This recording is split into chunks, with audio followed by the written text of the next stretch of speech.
Hey guys, how's it going? It's May again, coming to you with another Maliss topping deck list today. I went to an OTS down south from here, and I got top four, finished undefeated in Swiss, and then tragically lost in the semifinals. So didn't get the OTS championship mat, but still played really well. Finished with 6 wins and one loss. So yeah, I'm feeling pretty good. As far as big like competitive tournaments are going, I am currently 13-2 with this deck. So I'm feeling pretty good. This deck list is going to look a lot like the one that I posted for the Seattle Regional last week. I did change up the side deck a bit, so stay tuned for that. But I'll go through this really fast, and then what I think I'm going to do is after this, I'll go and commentate slash do some analysis of some games I played this week, just to give you guys an idea of like how and why I play the deck I do, and like where mistakes can happen. Because like I mean, despite having like a really good record, I am far from like an amazing player at this game. So hopefully, like me going back and analyzing some of my games, the good and the bad, can also help you guys out. And if nothing else, will just be entertaining. So without further ado, we'll just go into the main deck. Also, this is the mat I got for my 5th place finish at Seattle last week. So yeah, pretty exciting. Obviously, 3 Dormouse, no explanation. 3 White Rabbit. The more I play this deck, the more I kind of hate relying on this as a starter. It reminds me a lot of Poplar, but with the bad thing being that it doesn't give you like kind of an extra body to work with afterwards, so it's a little annoying, but still a great utility card. Still setting MTP07 and banishing stuff on my opponent's turn. Still playing 3 Chessy Cat. I know the guy who won the Seattle Regional, he posted a really good deck profile that you guys should check out. I believe he's only running 2 of these, and I don't think he was running the Allure package at all. I still really like this. This is definitely going to change once Alliance Insight comes. I posted like kind of a brief like just video the other day, kind of showing some of the testing I was doing, but I think once Alliance Insight drops, this is going to be a 1 or a 2 of, depending on how we want to build the deck. And I think the new Ad Ignister card is going to take its place as like a kind of good 2-card combo, just because it functions as a really nice extender in addition. But all in good time. Good stuff. 3 Malice and Underground and the 1 Terraforming. Again, the guy who won the regional, I believe he was on 3 Underground and no Terraforming. Totally a preference thing. What I will say is I actually do like having the Terraforming in.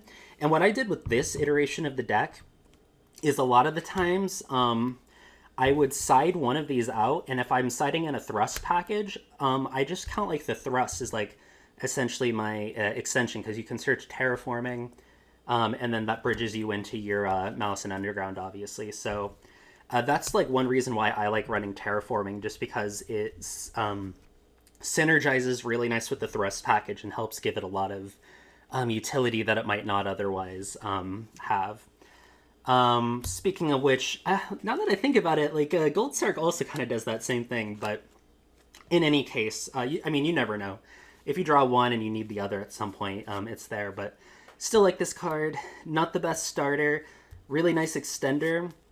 Not the best starter, obviously, just because you get like one of your summon back from banishes activated really early, which is unfortunate, but it's still an amazing card, and I think you've got to play it. I still really love the Allure package. When I was playing the other day with the OCG list, I kind of accidentally cut this out. I wasn't even thinking when I built it. But I didn't miss it too much with the way the deck was playing, so we'll have to see going forward how I feel about this. I still think this is crazy, though, and what I was explaining actually to one of my friends last night about why I play this is, obviously this is great going first, but this is low-key almost better going second, I'd say, just because it helps you both dig for non-engine that can help you remove like problematic cards, like a detonator, so you can get into your Metaltronuses, your thrusts, any of your sideboard cards, but also it's a great way to put bodies on the board without committing to a normal summon, which is, I think, really important in the deck.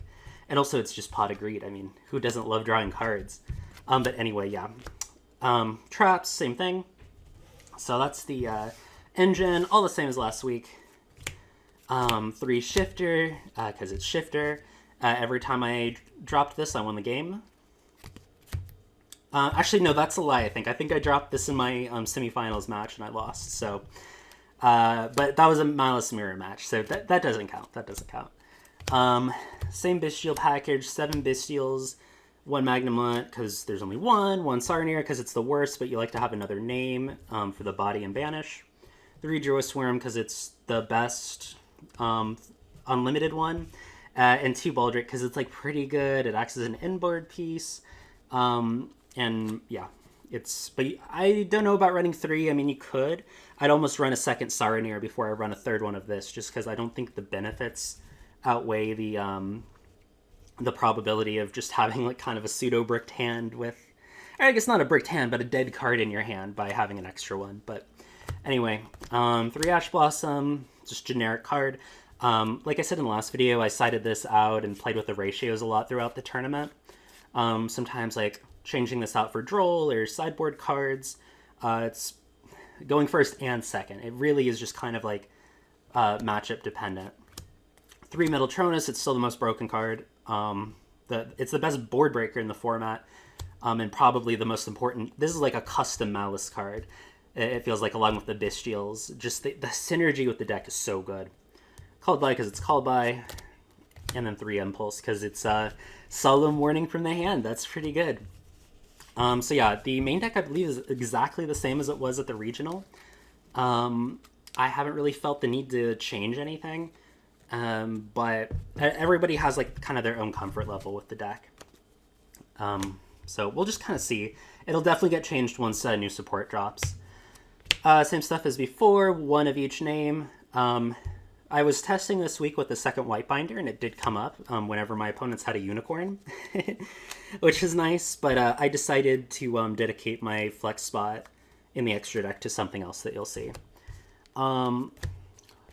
Standard Link 1s. As I play the deck more and get better with it, I do find myself making Lingaribo more and more. And it's just totally situational dependent. I know when I was first starting playing the deck, a week ago, I wasn't making this as much, or I wasn't playing around certain hand traps as well as I should have. And now that I have that experience, a lot of the times I'll go into this, even if I summon Dormouse, go into this, and then I'll banish the card with a Bestial. Just because it helps play around so many things. So many hand traps that are in the format. Your Impulse is obviously in the mirror, and like Imperm being probably like the most or second most played hand trap.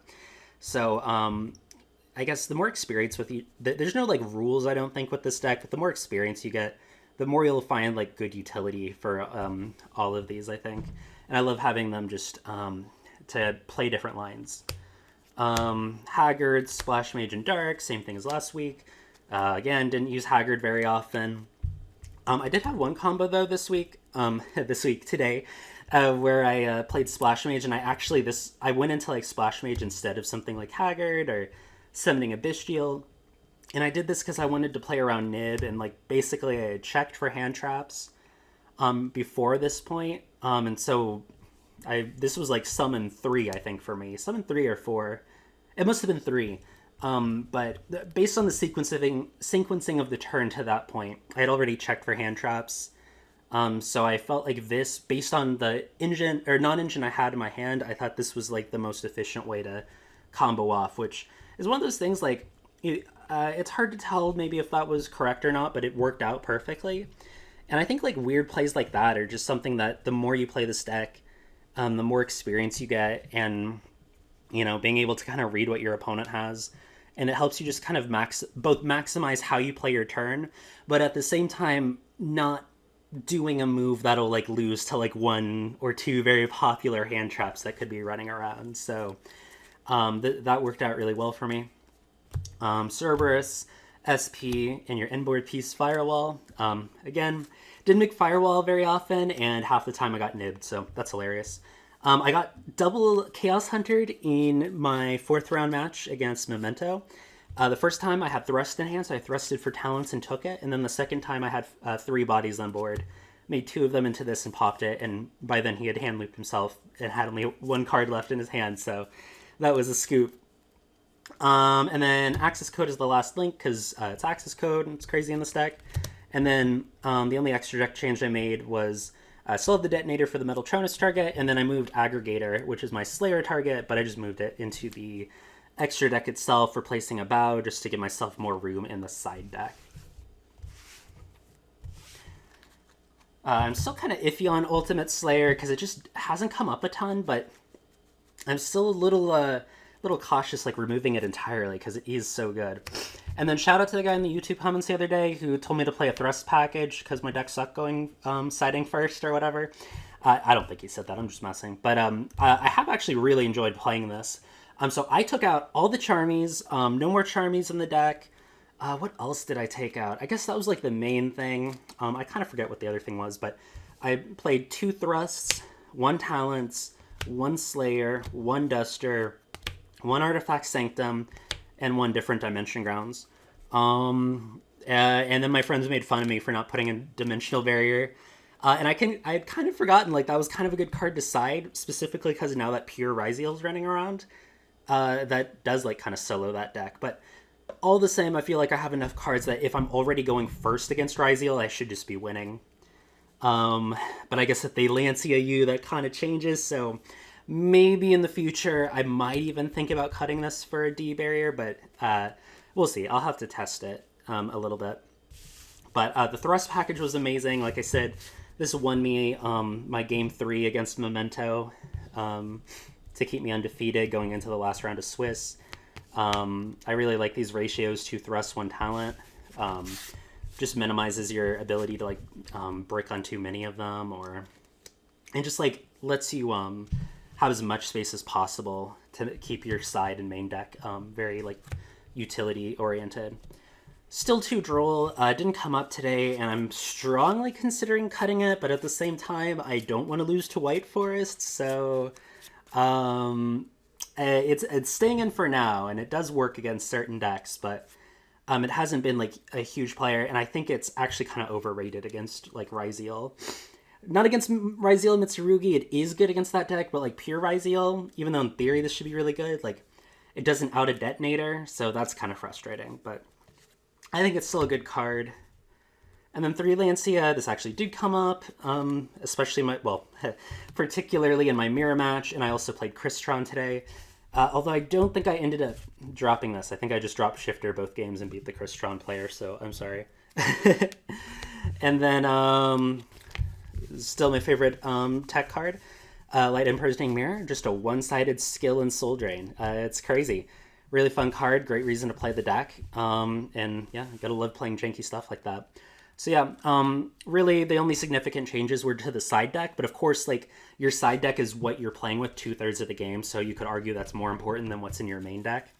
And I will say I really have liked the thrust package. And I think basically, based on the spirit of the way I'm playing this deck right now, I'm not really missing the Charmies. And I like having less ways to like, I guess I'm still playing into like thrust and talents, but like, I don't know. Sometimes it's nicer to just have like cards live in your hand that aren't just trying to like filter through your deck or relying on your opponent like shortening their combos and that sort of thing, if that makes sense. But yeah, we'll see going forward. I'll probably put them back in and give them a try, but I think at least some form of a thrust package is really nice. And I'm definitely glad I did it today. All right, this is the first game we got today. This was a match I played against a Fiendsmith Ryzeal player a couple days ago. And you're going to see me play very sloppy here and get punished. And so this is going to be a very interesting game, despite the fact that it probably should have been less interesting. But here we go. So obviously, I will always blind Shifter on my turn going first, unless I have like a hand that like really struggles to play under Shifter, and I have like some reason to suspect my opponent is running a deck that doesn't play it. But obviously, like online, there's not really any way to know that. So we just go Shifter here. That's going to mean I'm going to have some limited options here with normal summon White Rabbit. Fortunately, I do have Maliss and Underground.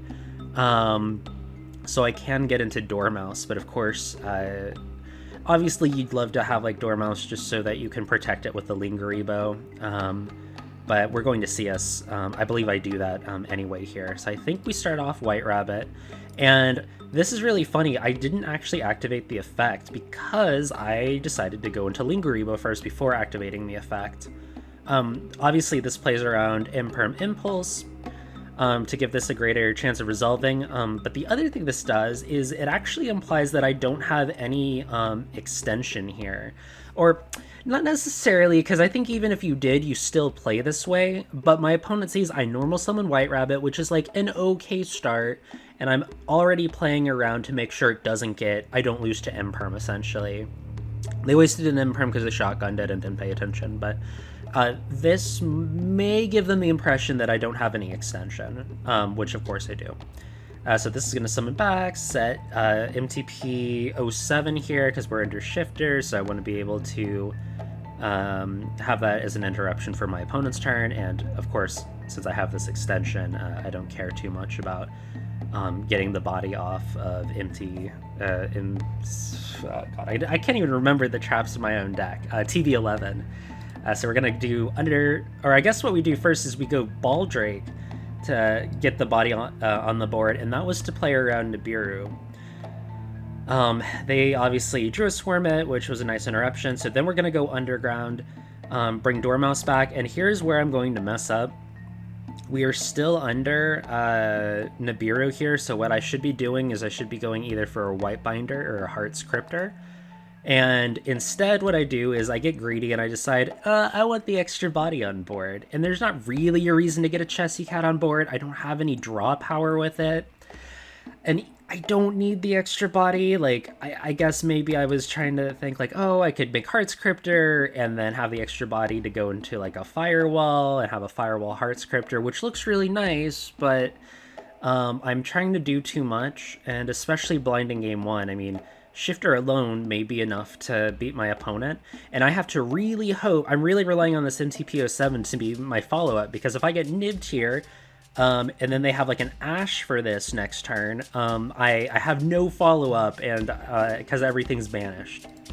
So Chessy Cat comes back, and then I get hit with Nibiru, just completely punished, just, yeah, we don't even need to talk about it. Don't do what I just did. That was terrible. Always go into Heart's Cryptor. I don't know what I was thinking here. Fortunately, they didn't draw anything playable, so I got incredibly lucky.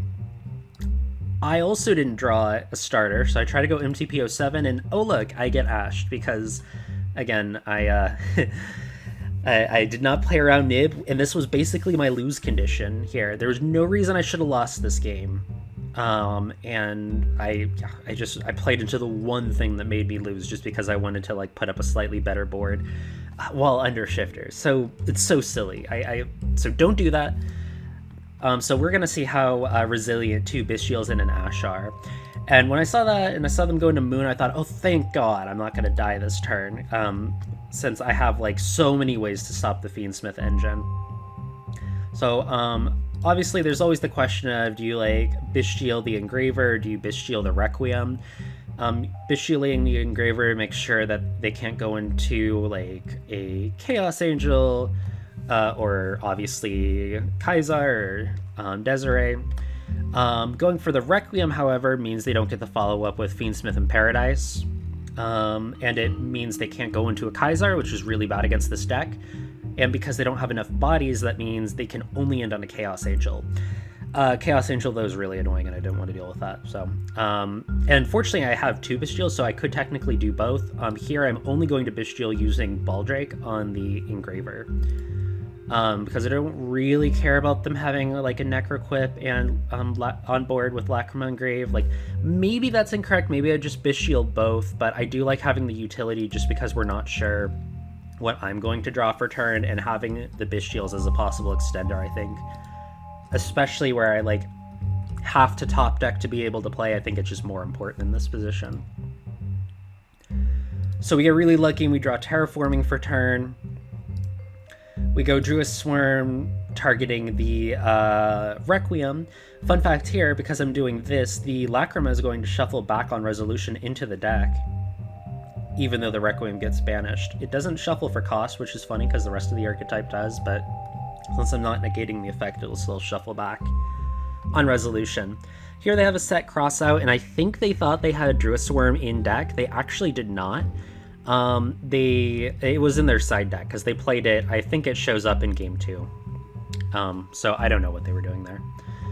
I think they just forgot what was in their deck, which that happens. So terraforming, go into underground, and they scoop because they have no way to stop this onslaught. This is just an OTK, and apparently this isn't an interruption. So I got extremely lucky there, and I think that was just a very illustrative game for like how to not play when you have so many advantages on board. And granted, I didn't know what I was playing going in, so I think that influenced my reasoning for trying to go for a higher ceiling board. But I went against like all my own advice, which is to like not play into nib, especially when you're under shifter and when you have like plenty of like interruptions. It just, yeah, don't do that. Anyway, so this is game 3. I'm gonna skip game 2 because it wasn't very interesting. Suffice it to say, I lost. So here, I'm going to go Terraforming to bait the Ash Blossom. It's a great Ash check. And obviously they had just lost to this card, so they're more inclined to use it against it. So, yeah.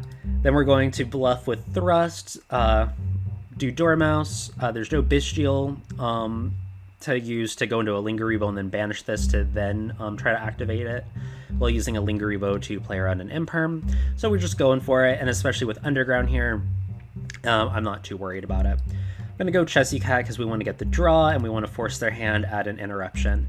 Because, I mean, if there's ever a time to interrupt one of my level 3s, it's here when you know I'm going to get a draw 2 and a banish off of it. Fortunately for me, they don't have anything, so we draw into Magnemite Dormouse, so we've secured our follow-up and have like an amazing interruption against their deck. And by this point I did know they were on Fiendsmith, obviously, so yeah, I'm just like salivating looking at that. So third summon White Rabbit. White Rabbit's going to set GWC06, help playing around Nib because I learned my lesson, and then we're gonna go on summon 4 into White Binder, and we're going to banish we end up banishing Chessy Cat, Terraforming, and the Dormouse off of it. Just to clear my grave, the only thing I had left was White Rabbit, I believe. And I just did that because I wanted to... if I did get into a shifter at some point, it'd be easier to banish stuff out of my graveyard. And Dormouse and Chessy Cat are the best like things to throw when you're banished.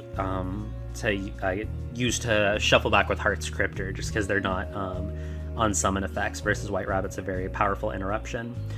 And here we're going to see, what did they activate here? Did they nib me? Oh yeah, they nibbed me again. However, I played around it, and so I banished White Rabbit on activation, and I'm going to bring back the what did I say? I banished the White Binder on activation, and that lets me bring back the White Rabbit. These are all going to get nibbed, and I get a nib token, but because this hasn't been banished yet, she's going to come back and draw me a card, which means I get to keep playing into full combo. So it was just a completely wasted nib on their part, and little did they know, I have a set Thrust, which is about to be extremely deadly with Nibiru on board. I draw into Chessy Cat, which isn't crazy.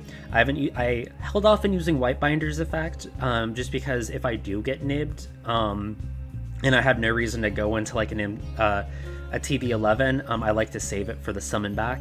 So this was a great way I used GWC to play around nib, and then I just set it back so I have follow-up for my opponent's turn, which again, playing against the Fiendsmith deck is crazy, having a banish 3 on demand. And then I'm going to Magnemite, because, like, oh my god, I mean, I might as well, right? Get that third body, get Heart's Cryptor, get the Dormouse in the banish, just another Heart's Cryptor target, and then I get to search whatever Bestial I want, which is broken. This is, like, just a completely winning board at this point. I'm then going to go Thrust, add Talents to hand, and then I'm going to hand rip them. And this is everything I need right here. I don't know if it was obvious what they had. they had Sword. They had Sword, Fiendsmith in Paradise, and Fiendsmith Engraver. And I thought, well, Sword is obviously not a great normal summon, but minimizing the chances they have of drawing any of their Ryzeal stuff I thought was really good. So I wanted to just shuffle that back and force them to play with their Fiendsmith stuff, because literally everything I have set up just solos that. And then I'm in a position to set up Firewall with 2 non-target banishes, so even if they draw a Ryzeal for turn, I have 3 ways to do spot removal against it, and that should be plenty. And then I can easily shut down their Fiendsmith engine. So the thrust into talents there was absolutely deadly. I know exactly how I have to interrupt them now. So even though I got nibbed in this game, I played around it really well, and it ended up actually doing them more harm than good. This is essentially the same end board I would have ended on either way. And actually, I didn't go into Firewall here. I guess because I didn't have a way to get into a link decoder, because you can't link decoder Link Spider. But still, even without the Firewall bounce, this is still crazy with like a Ball Drake to give me extra removal if they try to get into like a Detonator or a Duo Drive. So let's see. They have Engraver here, so they haven't revealed what they drew for turn yet.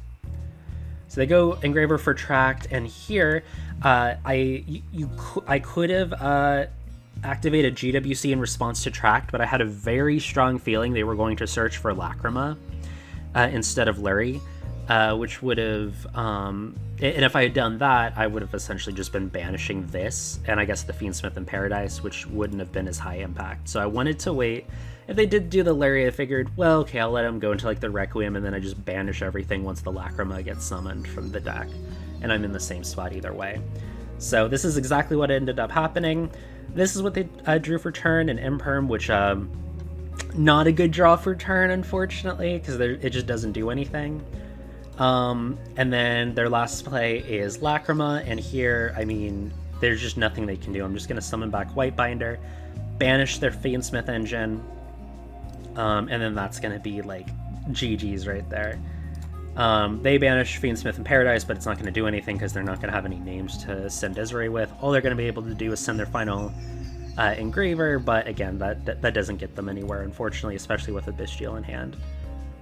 Obviously, I'm going to banish White Rabbit, get my non-target banish on board here, and then I'm going to immediately activate this, banishing Heartscriptor for cost to get her back. Just shows you how pointless the Imperm was.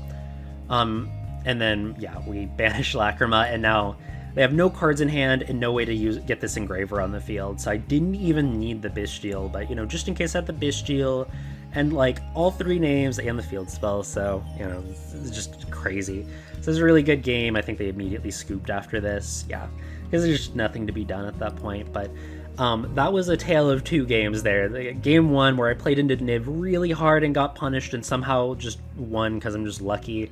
And then that final game where I played around Nib well and put up an unbreakable board, and used that thrust package that I showcased in my deck profile to really do well against my opponent there. This is the last match of the day I'll show games from. This was against Yubel, and again, opened kind of an awkward hand here. We go Dormouse effect with the bluff set. White Rabbit's gonna get TB11. Let's see, I guess I go Link Decoder, and here I didn't want to lose to like a single Ash or something, so I go Link Decoder, and then I just use one of my Bestials because I can't use both on my opponent's turn, so I'm not even really negging here. I'm just kind of being careful, and I go into White Rabbit that way. Link Decoder comes back. I don't use White Rabbit's effect. I'm going to save that for the unsummon. White Binder comes back, draw 1 card, that's broken. We get nibbed, that's unfortunate, but at least White Binder's on the board here, so that I have a really strong interruption on their turn. So no Heartscriptor, no Firewall, but it'll be okay. We will survive. And obviously going into Yubel, like Ash, drew a Swarm, plus White Binder, and then a non-target banish off of MTP07. That's pretty good, so we're gonna see how that ends up here. They're gonna start Tract, I'm going to let this resolve because I want them to get into their Fiendsmith engine first and foremost. Here I'm just going to bring Whitebinder back because this is a beautiful spot. I can just banish these two guys, bring back her, get my non-target banish set up. They're going to make sequence, and obviously here what they're doing is they're setting up an area leader play.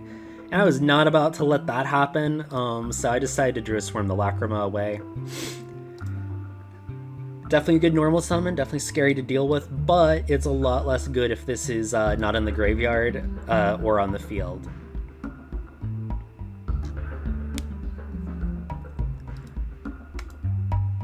Actually, I think what I should have done here, maybe I should have banished this before any of this happened, just because it is, like, I don't want them to get a normal summon off. But I guess I was saving this just because I wasn't sure if they had any way to get into their Yubel engine proper. So I was just kind of being careful, and I thought, I'll just get rid of Nightmare Pain here, and I still have an Ash just in case they have a Samsara D-Lotus. So they do not. They go into Yama. I let that go through because, again, I'm not sure exactly what they have in hand, and this is always scary, being able to summon something back. So I'm just going to hold this as my last interruption until I absolutely have to. And I just hold this going into my turn, and that's totally fine. Here I'm going to go Axis Code.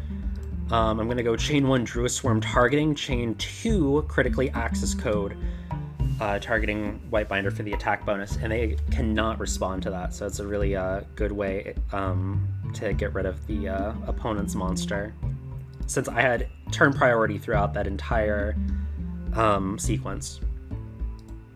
Now here, I did kind of forget to play around Yama, because I'm just a bad player sometimes. So they were able to bring it right back, but I have so much on board right now that even though they're going to link that away, I'm just in a great position. And fortunately I had Metal Tronus in hand, so this SP was actually just not scary at all. And I have more than enough to just go into Heart's Cryptor and get game here, and they noticed that, and so they scoop. And then the final game here is kind of interesting. I set MTPO7, I bait Ash with the Allure, and then I get a Dormouse on board.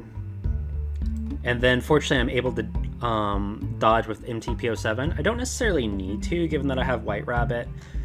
That being said, I kind of want to be able to have like Chessie Cat be alive, especially because then I can then use it to draw.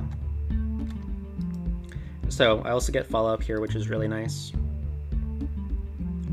Chessie Cat's going to come back, going to be able to extend. And I actually decided to banish the Dormouse and keep the Whitebinder in as a normal summon. I don't know why I did that. I think maybe I was... What was I playing around? I think what it was is I didn't want to banish the White Rabbit just because it would be really awkward. Oh, I see what happened is I had nothing engraved to banish with Bestials, so it'd be really awkward to banish one of these. I mean, I could just, like, obviously, like, link one off, but they wouldn't be coming back, so I guess this kind of maximizes bodies on the board. So, Link Decoder, we're then going to banish her, and she's going to come back and chain block from my Magnum up, which I guess is nice. Now, if I get nipped here, it's not the end of the world. I do have GWC as follow-up, and I have Baldrake, which is both a banish and then a banish from graveyard, and because I'll have like a noob token if I get nibbed, I can use that to banish one of their summons, and then Magnum will search me like a Druid Swarm or something. So against Yubel, a couple Bestials live and an on-field banish is pretty nice, so it's not the end of the world if I get nibbed here. Fortunately I don't. I go into Whitebinder. I'm going to just not use her effect, just bring Link Decoder back, and then I'm going to set the MTPO7 because I don't really need the TB11 here, and it just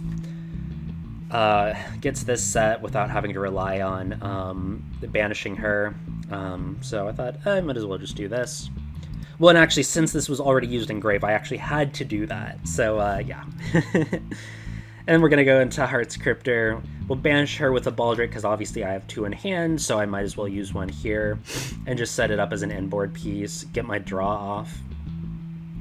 And then we're just going to go into Firewall Pass with Baldrake set up. So this is crazy. These are each 2 interruptions, non-target banish, triple banish, another non-target banish, Bestial in hand, and then Magnamut is about to search another Bestial for me.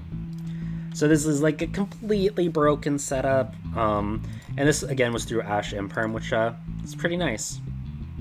And here I believe I do actually immediately just take care of... I guess I waited to see what they searched here. And at this point I bring White Binder back. I banish all of these guys. Because I really... Why did I guess I wasn't too worried about their graveyard, and I just really wanted to have these on board so that I could Firewall bounce that.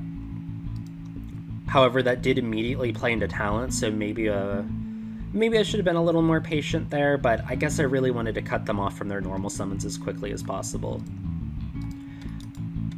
And because they don't have anything in graveyard, they also can't, even if they had something like a Lotus, they can't discard it with Gates to then summon it back because they need a legal target before they discard it. So, that's why I wanted to bounce that back as soon as possible. And so I was fine getting rid of the banishes, and even playing into talents here, it's not the end of the world, because, like, I lose one banish on the field. It's just a 1-for-1 trade, straight up. They then lose their battle phase to clear the Baldrake, which is fine, because I have another one. This is really scary. They're going to send Lotus to the grave, but fortunately I can just Bestial it away. I'm going to just Bestial it away with Baldrake, and this is essentially game over right there, and my opponent recognizes that, and yeah, that's that. So anyways, hopefully all those games were kind of interesting to watch, and kind of show like my thought process as I go through games. And obviously, like, there were tons of like bad plays in there. There were some other like skillful plays, I think.